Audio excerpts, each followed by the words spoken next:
Hello friends, it's Greg here again on the Blue Feather Ephemera channel. I have an eBay store where I sell vintage magazine print advertising, and every week I make a video to show you what's sold from my eBay store. This week we had great sales, 27 items for a total of $364.79. We'll be taking a look at those and then we'll cover a bonus topic. And this week's bonus topic is hot and cold sales. So stay tuned for that. But right now, let's take a look at those ads.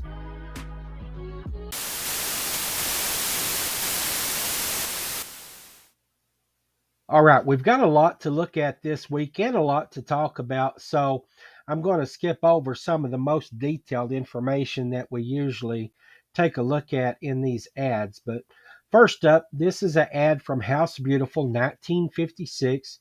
It's for the Mueller climate controlled gas or oil heater. I guess it can run on either gas or oil, or maybe they sell products for both. But in the detail of this cute ad, you see here this family, they're actually sitting in a block of ice and she's wiping the little feller's nose there. It says, "Don't be iced in by heating problems. $12.77 has this on its way to Kansas." Next up is this ad here. It's nice and it's a little bit different. I just don't see a lot of advertisers like this. The company is CNA Insurance Company, and they sell insurance for environmental pollution remediation. And the point of it is that, um, well, I'll show you some of the detail first. In this sort of a terrarium looking thing, you can see a lush and verdant habitat here, and it shows some birds and butterflies and all of these green growing things and mushrooms. But what it says here is that basically they insure against the risk of accidents. But in the large letters there, where it says let us make it perfectly clear, they don't shield bad actors in the environment. They shield good actors when accidents happen. And so they're kind of separating themselves, especially in the 1970s. This is from 1972. In the 70s, you had the Clean Air Act and a bunch of environmental stuff going on, and some actually really great legislation for the environment went through in the 1970s. And so there was a sort of a green movement, and that's back when Earth Day got started and all of that. So anyway, this ad sold for $12.77. It's on its way to Virginia.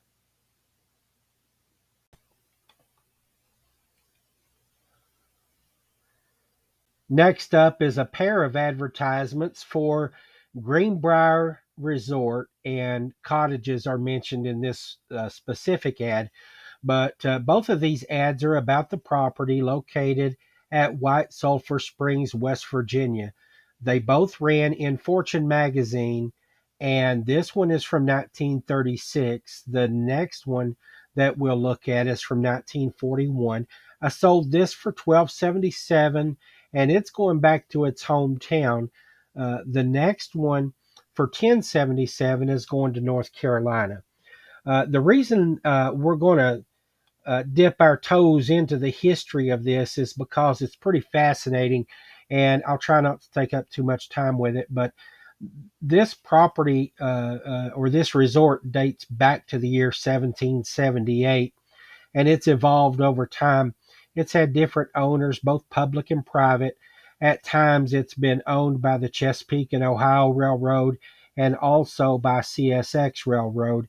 The golf course on the property has ties with golfers like Sam Snead and Jack Nicklaus.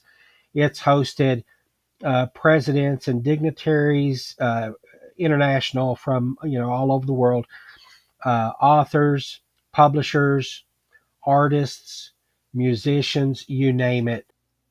This resort also has ties to the U.S. government and the military, and I'll apologize to the viewers that might have had more interest in the sports aspect or popular culture, but as a veteran, I tend to look at things, that relate to the military.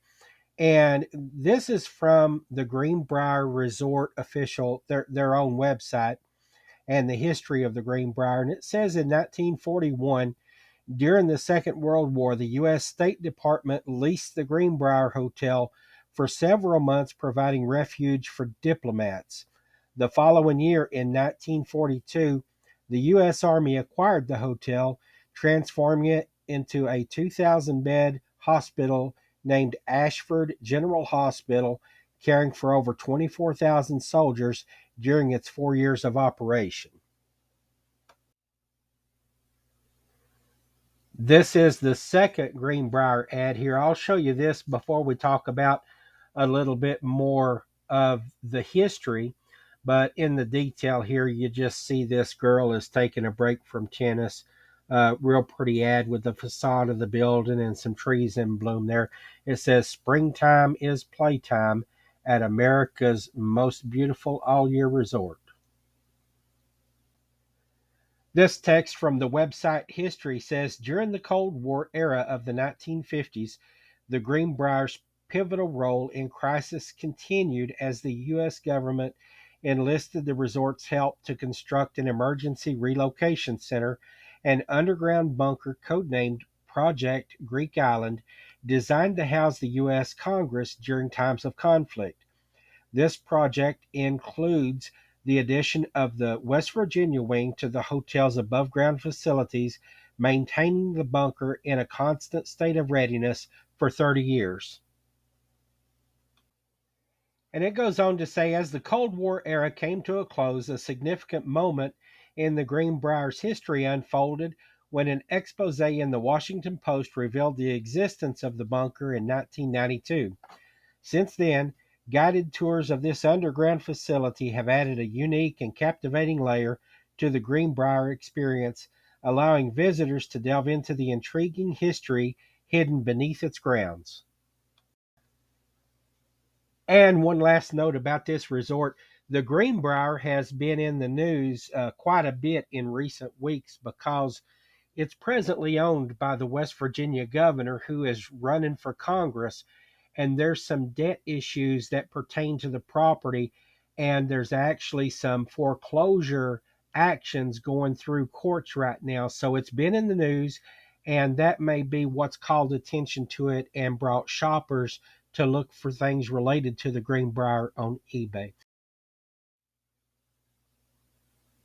This advertisement ran in the Quartermaster Review 1944, and I titled it Wilkins Iced Tea or Iced Coffee, GI, Washington Heat, Jilt That Wilt. And in the detail here, you can see that this soldier is sitting outdoors in the hot sun, but he looks very happy because he's having either an iced coffee or an iced tea there within sight of the Washington Monument and the Capitol Dome. There's a couple of the product packages there in the picture. This ad sold for $8.77. It's going to Washington State, and it's about a quarter page ad, roughly 4 inches by 5.5. I sold this ad for Train Air Conditioning. It's a company based in La Crosse, Wisconsin, and this ran in Saturday Evening Post 1952. I got $16.77 for it. In the detail of the ad here, you see this lady who's shopping, and she's buying a toy Super Sabre jet for her son. This F-86, that's the military jet here. And Train is bragging about their applications in the defense industry. But at the bottom of the page, it also shows how they are appropriate for commercial buildings, especially in places like today's hospitals, and then also in housing for Americans. That last ad for Train went to Virginia. This one for Remington is on its way to Wisconsin. This ran in Argosy Magazine 1965, and I sold it for $16.77. DuPont Remington, based in Bridgeport, Connecticut. Let's take a little bit closer look here, because what they're bragging about in the ad is the Remington Power Piston, and that's what you see in the small picture here. And of course, inside of a shotgun shell, what's at the bottom of this picture would be toward the rear of the shell. And down here, you would have the primer that would ignite the powder and push all of this out through the barrel.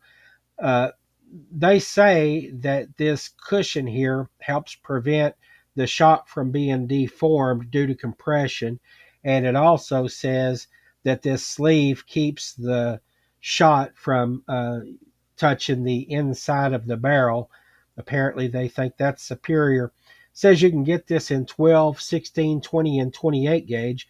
Notice they don't make it for the 410, and I guess that sleeve that I was talking about, if that was inside a 410 shell, there wouldn't be any room left for shot.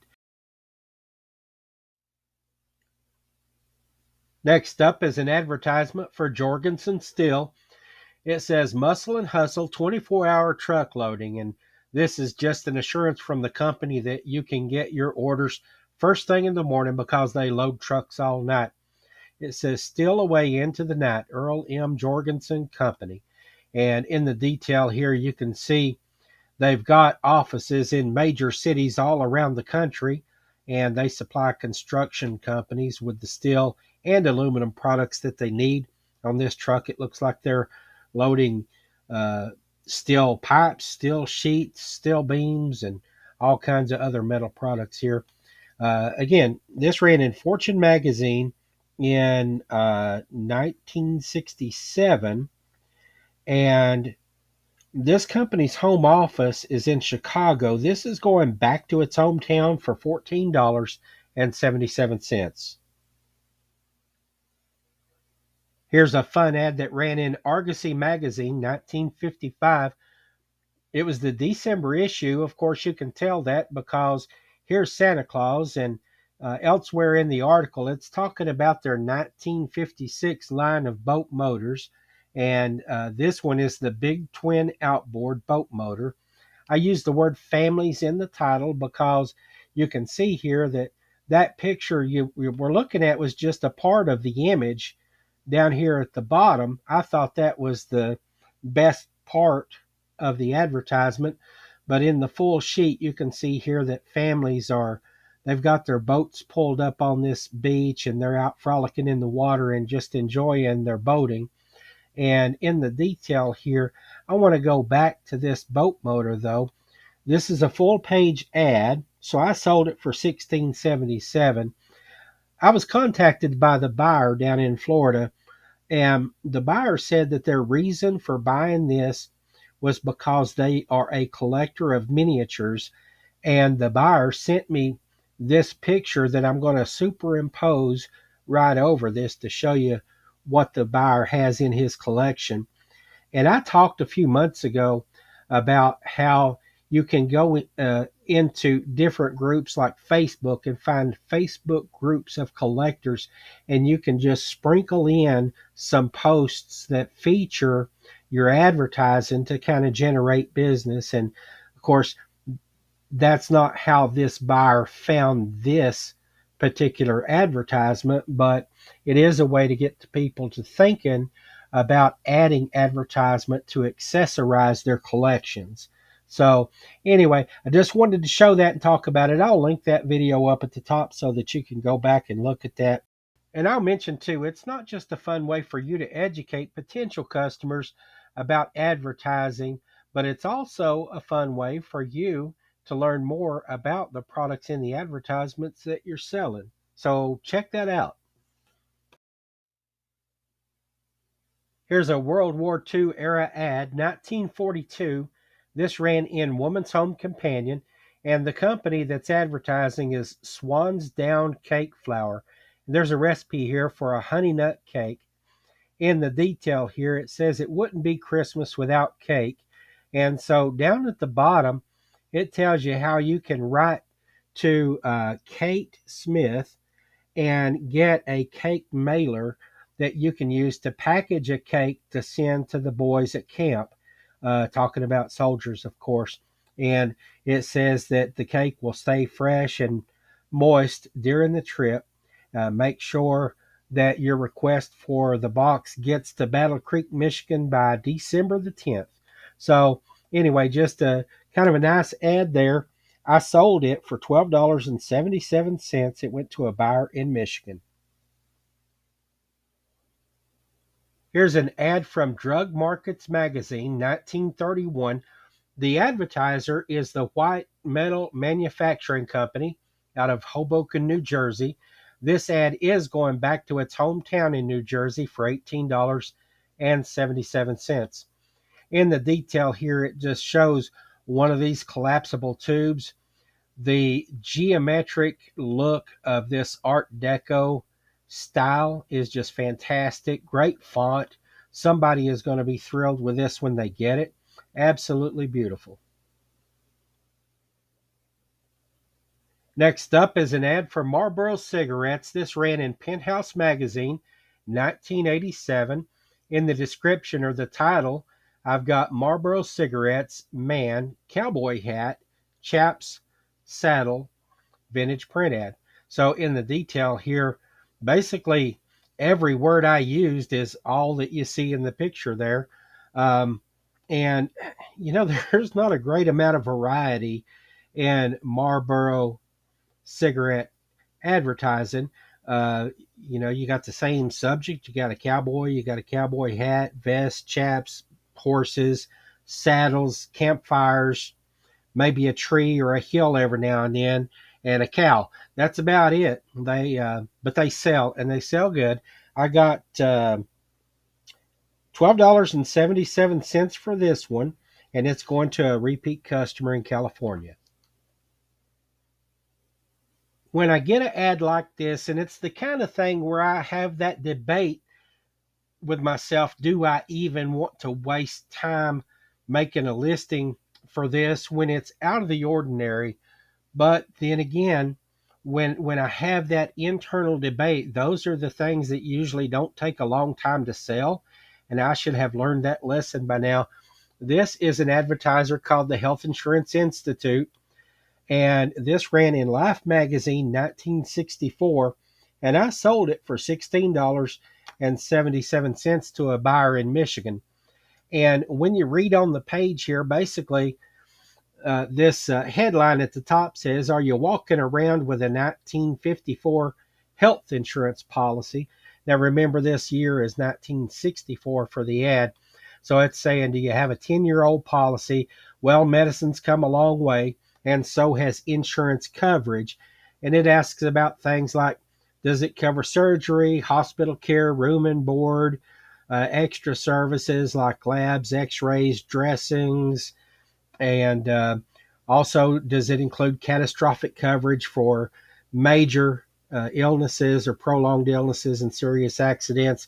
And also, that last box there, I guess, would be what I would consider short term disability, because it talks about, missing out on income from work during convalescence. And so, pretty detailed ad there from New York, New York is where this Health Insurance Institute was based, but it's going to live in Michigan. Next up is this ad for Karo syrup, and it is an anthropomorphic cute butterfly ad. And I'll zoom in on that butterfly here in just a minute. But this ad ran in Life magazine in 1959. I sold it for $18.77. It's going to California. Now, in the detail, this anthropomorphic butterfly, he really is cute. And he's got his hands up on his head because he's just so excited about the taste and the flavor of Karo syrup. But anthropomorphic is a word that means, attributing human qualities to something that's not human. So just these mannerisms and the facial expression and the eyes and, well, all that kind of stuff makes it anthropomorphic. Anyway, they're pouring Karo syrup straight onto the pancakes. It talks about Karo syrup tasting good, and it also says it's full of energy. They're packing it in new bottles. Next up, I sold a pair of stereo equipment advertisements to the same person, a repeat customer. Both of them appeared in National Geographic magazines. This first one from 1981 is for a Mitsubishi CX10 vertical cabinet home stereo. Look at the, I don't think I've ever anywhere else seen a vertical turntable. That's kind of interesting to me. And then it's got a cassette deck down here and the radio tuner and all of that. It's really a unique looking kind of thing. $10.77 on this one. The other add to that buyer is this Zenith Allegro console stereo. And in the title of the listing, I put furniture end table speakers because you can set it up so those speakers function as end tables and they are detachable so you can move them about the room and create surround sound with 4 channel sound. And that was kind of cutting edge back in the back in 1974 when this ad ran in National Geographic. In the detail here, it says you can choose from Mediterranean, country French, or early American styles. $10.77 on this one. Also, both of them are going to my repeat customer in New York. This is a nice full page black and white ad that ran in Fortune magazine 1965.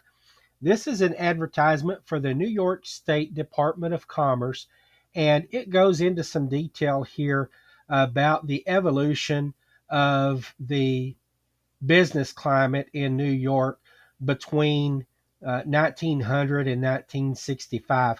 At the top, you've got this street scene, and this could be one of several places in New York. It don't say in detail, but at the top of one sign it says Madison Square Garden. That don't mean this is in the vicinity of Madison Square Garden. They just may be advertising that something was going on a few miles away. It could be Coney Island, it could be Times Square, but there is a streetcar here and also horse-drawn carts and all that kind of stuff in the cool picture.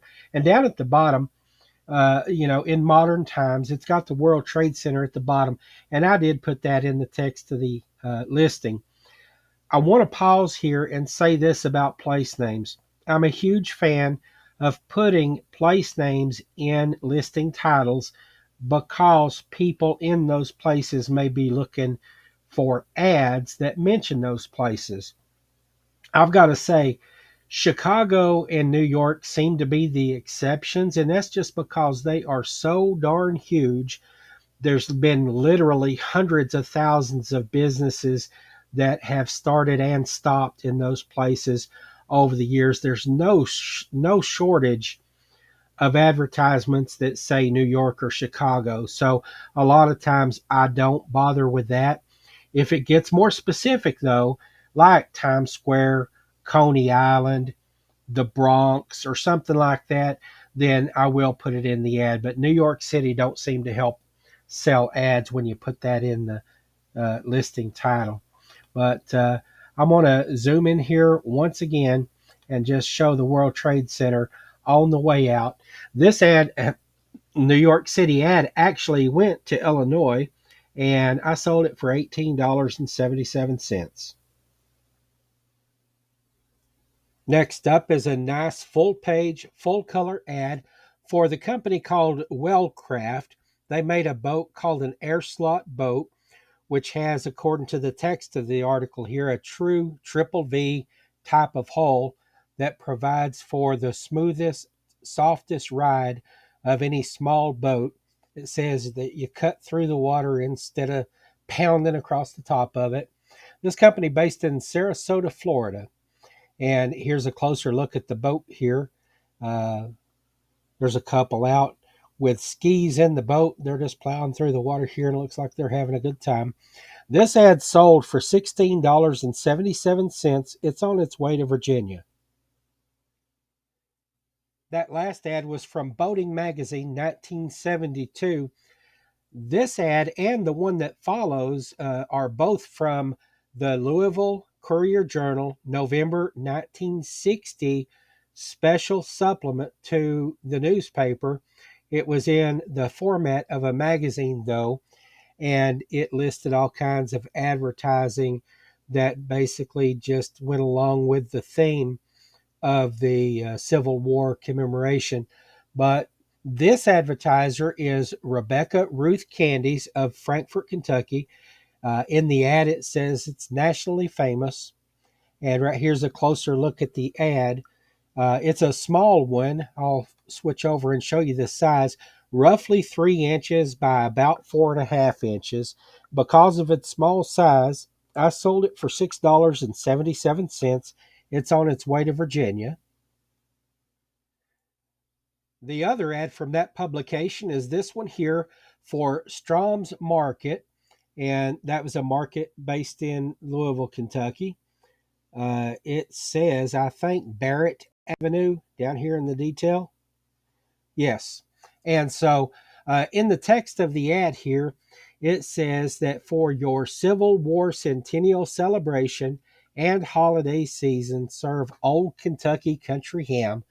And that sounds kind of odd to me because, really, I wonder who had a Civil War centennial celebration, unless maybe you were like a descendant of a general or maybe a politician, president, something like that. I don't know of many folks who would celebrate the end of the Civil War 100 years later with a dinner.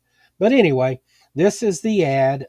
It's roughly 4.75 inches by about 6.5, and the buyer has the last name Strom. So this is a name match ad.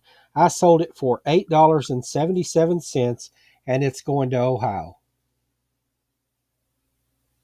All three of these next ads go to the same buyer. This first one for Tattoo Cream Mascara, it's an eye makeup for the eyelashes. In the title here, I said she is an exotic lady.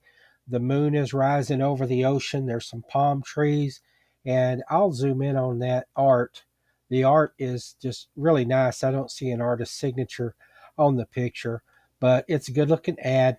And this ran in Woman's Home Companion, 1936. I sold it for $8.77. This second advertisement to that buyer, nearly identical. It's tattoo mascara cream for the eyelashes. South Seas is mentioned in the ad, so I used it in the title. Uh, she is an enchantress. Um, Woman's Home Companion again, the same year, 1936, different month of the year. But here's a little bit of a close up for this enchantress here.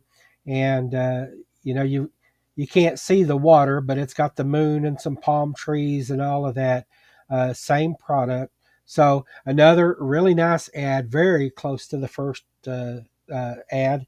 Also $8.77. And this is really cool because this ad for Dreft laundry detergent has a connection with the tattoo cosmetics that I just showed.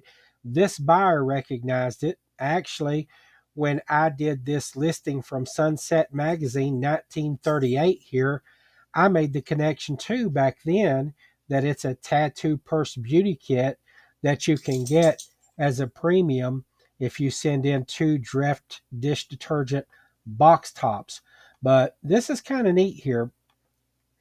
It says that in this award or premium that you can get by sending in the box tops, starting at the bottom of this cylinder and it all screws together, you can get Lip Youth, all-purpose cream, tattoo powder, and tattoo lip rouge, all as part of this one cosmetic product here. So kind of neat. Again, Sunset Magazine, $16.77 from 1938. It's on its way to a buyer in Indiana. Here's a Camel Cigarettes ad from 1946. This ran in Time Magazine. And this is one of those More Doctors Smoke Camels ads. And for a span of years through the 1940s, their focus was on convincing people that smoking camels was good for digestion It was better for their health. It didn't cause the health problems that some other cigarettes caused. And they ran these doctors smoke camels ads for years. But anyway, in the detail here, it just talks about how they did the research and they got thousands of responses from doctors, and it was professional researchers that studied the data and all that kind of stuff. Long story short, Camel cigarettes, um, they're trying to convince you of the health benefits of smoking. So, $14.77 sent that to a buyer in Georgia. Now, this ad and the next one are from the early days of my store where I didn't post or didn't keep track of information about these ads because I had them for sale on consignment in a local boutique before I pulled them from that store and listed them on eBay. So, long story short, this one I know, and I'm not sure how I know, but I know that it was originally in Yank magazine, but and also 1943. But I know that the magazine I sourced it from wasn't Yank. It could have been the Quartermaster Review, but I'm thinking it was probably Life magazine. Anyway, this is a fun and funny uh, cartoon here. It says, you see these guys jumping out of the aircraft, and it says, they say they don't need any parachutes. They're Marines. And just the expressions and the body postures and stuff like that makes it really funny. But I sold this for $8.77. It's going to Virginia. This other one also from the World War II years, but I didn't even have the specific year here on this ad. So I listed it as a 1940s World War II ad for Q-Tex nail polish. And it shows women on duty in uniform and also dancing. See, she's on duty here wearing the uniform. She's got her motorcycle, and then at I guess that's 10 a.m. and 10 p.m. and she's out on a night in a ball gown and dancing and all that kind of stuff. There is a crease at the top of this page here that I mentioned in the item description, and I had it marked down for that reason. I sold it for just $14.77. And again, not sure about the exact year, don't know what publication. I think it may have either been Life or Collier's, one or the other, but it's on its way to Minnesota. This is the last sell of the week. This is an advertisement that's masquerading as a cartoon. It's got artwork here by the famed cartoonist Richard Decker, and the advertiser is the Philadelphia Bulletin newspaper, and it's showing a scene here from the Philadelphia Zoo.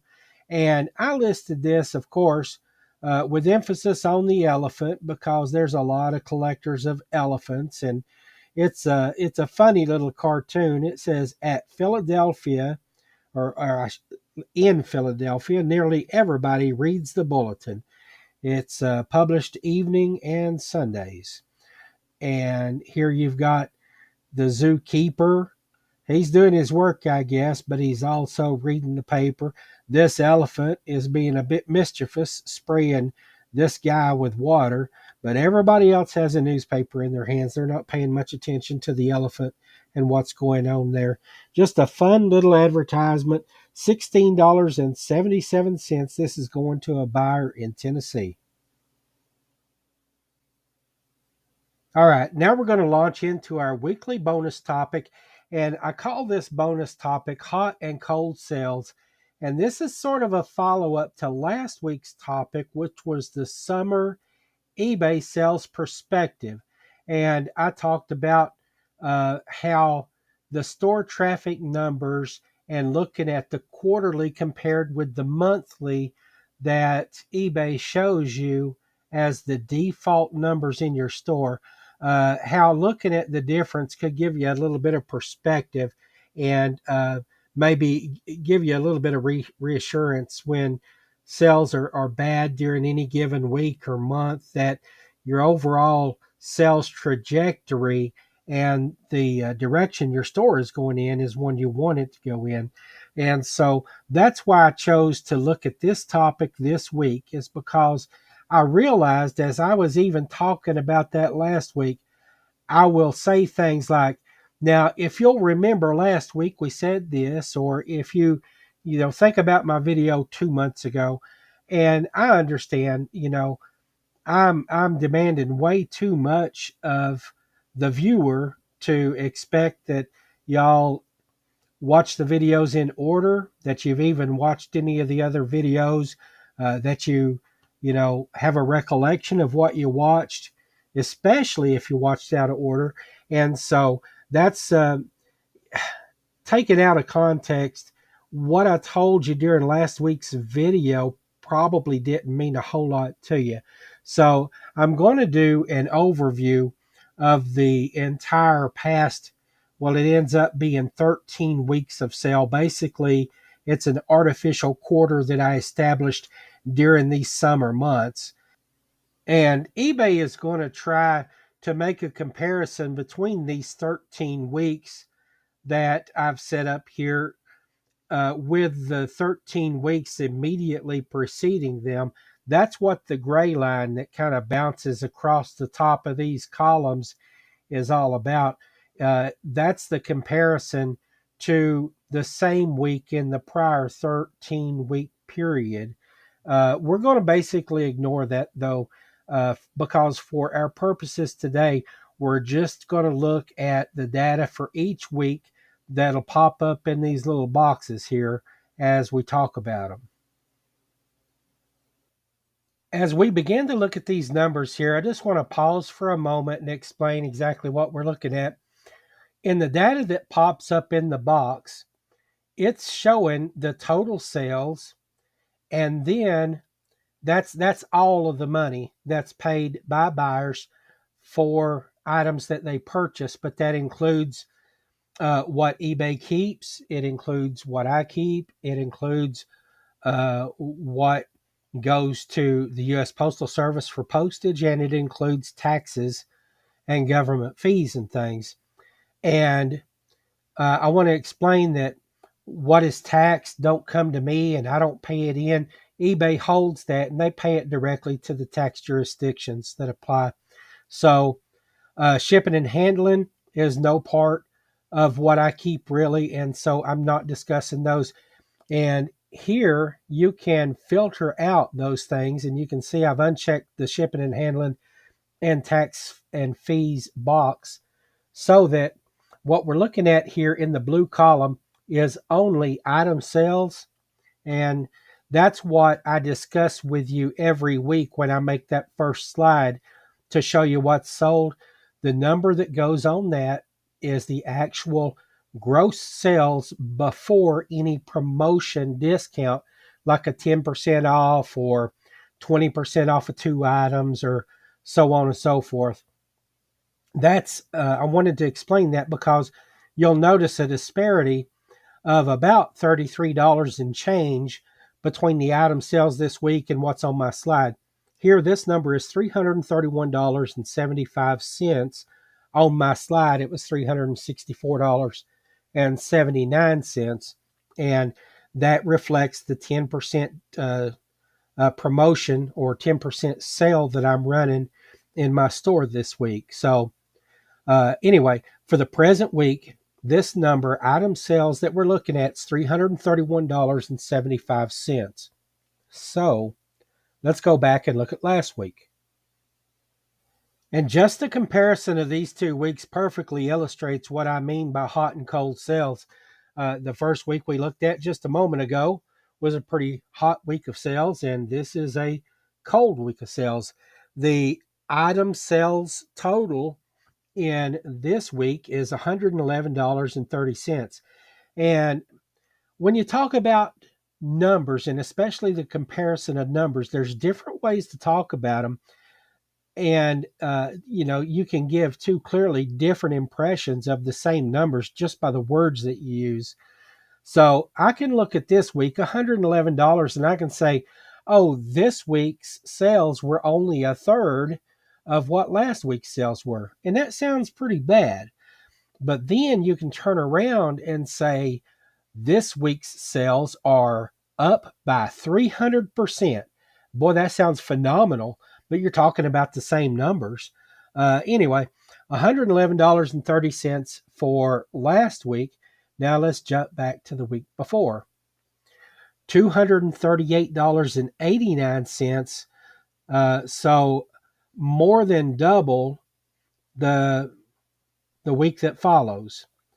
And the week before that, pretty close to exactly the same, $243.26 compared to, we'll go back, 238. So roughly just $5 of difference in the sales.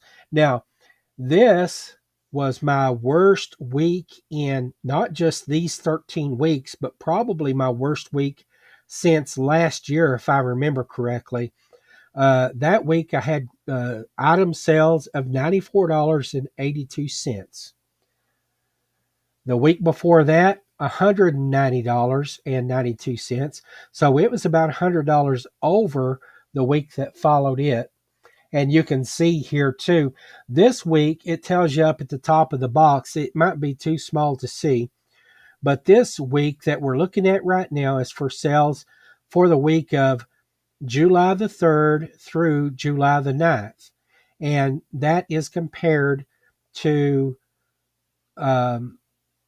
the same week within the prior 13-week period of April the 3rd to April the 9th. And when you look at that, it was down 33% from the April date. So 33% down 3 months later. Backing up one more week, $212.14. The week before that, $267.34, which is, that falls well within the range of what I would consider an average week. The week before that is where I had some support from channel viewers of my YouTube channel. They decided to go over and shop the store, and I appreciate, it's definitely not necessary, but I appreciate it when viewers shop with me. And that was a great week. I believe that was the best week that I'd had since I started making these videos back in the month of January. $396.86 that week. That was up 122% over the week of March the 13th to March the 19th. Then going back another week, $191.79. These sales all during the month of May and early June are pretty similar. Backing up one more week, $163.57 in item sales. $192.32 before that. And then $146.40. I've got my old man eyes on. But just taking the box away and just looking at the variation that you see on this chart here, you can tell that, from May up into June, things were pretty steady. But then it just sort of went wacko from June up here through mid-August. And I expected it may be wacko for the next few months until you get into the winter months and the fourth quarter and the Christmas shopping season and all of that. But when I have a week like I did this week, where this week was 300% higher than last week, I'd love to be able to come back next week and tell you that next week was 300% higher than this week. Now, I know that ain't going to be the case, but that's what I'm striving for. That's why I keep listing. That's why I'm excited to see what direction sales are going. And I'm positive about the trajectory of the store and the sales that I'm accomplishing. And I'll, as long as you're watching, I'll keep updating you all to show you what, maybe not necessarily what you can expect, but you'll have my store information as a comparison to your own to look for trends, and still always come back to look for ideas, and hit me up with an email, so we can discuss things if you feel that you want to do that. This not just these videos, but this channel and my store I look at as a resource to you all, and I'm always willing to help. The last thing that I'll talk about before I wrap up this bonus topic is I want to go down and talk for just a minute about my selling costs down here. And in that 13-week period, out of the gross revenues of $4,014.91, my selling costs have been $1,874.26. That's 46% of the total sales. So out of all of that 4,014, I'm only keeping about half of that amount. And the reason I bring it up here to talk about is because I know that back before the most recent postal rate increase, which I think took effect maybe during the first week of July, if I'm not mistaken, after a previous rate increase back during January, my average per order shipping cost is up between 30 and 40 cents per order. And, it might not sound like a lot, but that percentage of selling costs, 46.7%, back before the last rate increase, that number was consistently always under 40. And that's where I want it to be. And that's where I need to get it back to. So I know I've mentioned in some earlier videos that I need to make some decisions about my flat rate of shipping. And I've come to the conclusion that I'm not going to mess with it right now, but the very next time that the post office has another rate increase, I'm going to be increasing rates, and unfortunately having to pass that on to customers, which may affect sales, but it's a decision that I've come to. So I just wanted to throw that in since it came up before. Uh, that wraps up, though, the discussion of hot and cold sales over the summer, and especially here during the months of June and July and August, where it truly has been a roller coaster. It's kind of fascinating to watch in a scary sort of way. It's like watching the train wreck, but it's not that bad. And like I said, the trajectory is good, so I feel good about things overall. And hopefully, you enjoyed taking a peek inside of my store, looking at the sales numbers, and hearing what I think about them. Maybe that'll help you, with some perspective as you do your own analysis. Or, I talk to a lot of people who are not selling ephemera, thinking about getting into it, or people who are just starting and they're brand new and they're kind of getting, their head about them and getting situated and learning the ropes. This is the kind of thing that might be appreciated by folks like that. So I thank you for watching. Now we're going to move on and we're going to look at our weekly sales recap.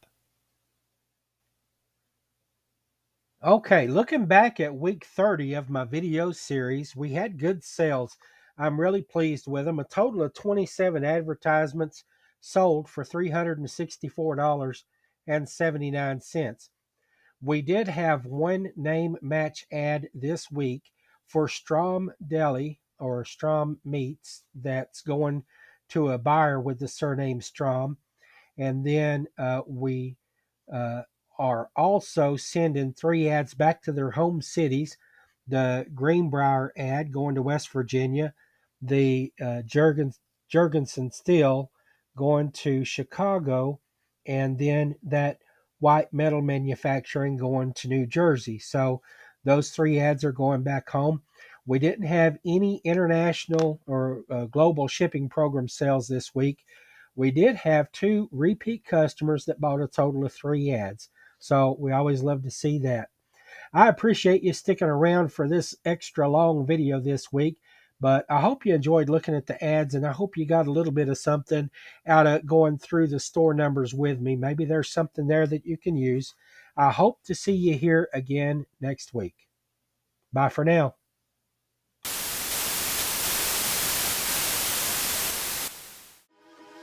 If you like this video and you want to see more content like this, there's several ways that you can support the channel.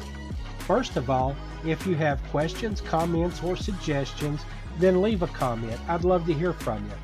Also, hit the like button, subscribe to the channel, and turn on notifications so that you know when I'm able to post new content. Also, share this video with others. Most important, check back again next week when you'll find me here and we'll do it all again. Thanks for watching.